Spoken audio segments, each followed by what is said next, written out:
नमस्कार बंधुरा आज के एकटू कथा बोलते एलाम। आज के कोनो रेसिपि शेयर करते पारछि ना, कारणटा आमी बोलछि प्रत्येक मंगल बृहस्पति और शनि এই 3 দিনই আমি নবরান্নাঘরে রেসিপি ভিডিও আপলোড করে থাকি।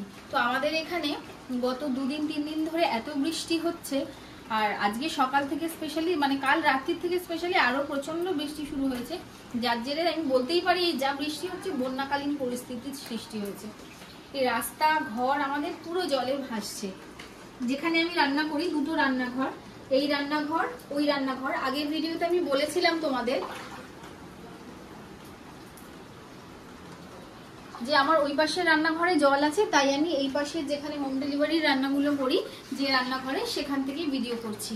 ওই রান্নাঘরের জল তো কমেইনি, বরং আরো বেড়েছে। আর এই রান্নাঘরেও আজকে প্রচুর জল, প্রচুর, মানে কোনো রকমে দাঁড়িয়ে কিছু করা একদমই সম্ভব না। আমার ডেলিভারি রান্নাগুলো আমার করতেই হয়, না করলেই নয় আর কি, মানুষজন খেতে পাবেন না না হলে। তো তাদের জন্য রান্নাগুলো করে ডেলিভারি দেওয়া হলো, কিন্তু রেসিপি ভিডিও আমার শ্যুট করতে খুবই অসুবিধা। কারণ তোমরা জানো যে একটা রেসিপি করতে গেলে তার জন্য যতটা সম্ভব ঠিকঠাকভাবে গুছিয়ে নিয়ে করাটা মানে খুবই প্রয়োজন হয়। এমনি রান্না তো আমরা নর্মালি যেরকম বাড়িতে রান্না করি সেরকম ভাবে, তার জন্য কোনো আলাদাভাবে সাজগোজ বা কিছু অ্যারেঞ্জমেন্ট ওরম ভাবে প্রয়োজন হয় না। কিন্তু রেসিপি ভিডিও করতে গেলে সবই তো একটা দেখানোরও ব্যাপার আছে না, আমি যে প্রেজেন্ট করবো জিনিসটা প্রেজেন্টেবল হতে হবে। তো সেই ভিডিওটা তো সেরকম ভাবে করে উঠতে পারিনি, যার জন্যই ভাবলাম একটা ভিডিও তোমাদের সাথে আমি শেয়ার করি। আর এবার চলো দেখো কি অবস্থা। এইখানে চাতালটা তো দেখতেই পেলে, দেখো এই দরজাটা বন্ধ করে কি পরিমাণ জল এই চাতালে।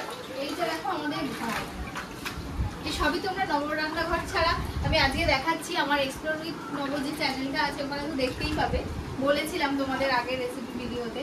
আজকে দেখো সরাসরি তোমাদের এখান থেকেই দেখাচ্ছি। এই দেখো, এই যে এটা ঘরের জল,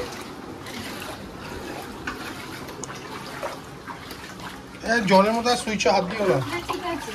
আর এই পাশের চাতালটা, এই পাশের চাতালটা ফ্রিজ থাকে যেখানে সমস্ত কিছু জিনিস থাকে, এখানে দেখো কতটা জল। আর এই হলো আমার সেই রান্নাঘর,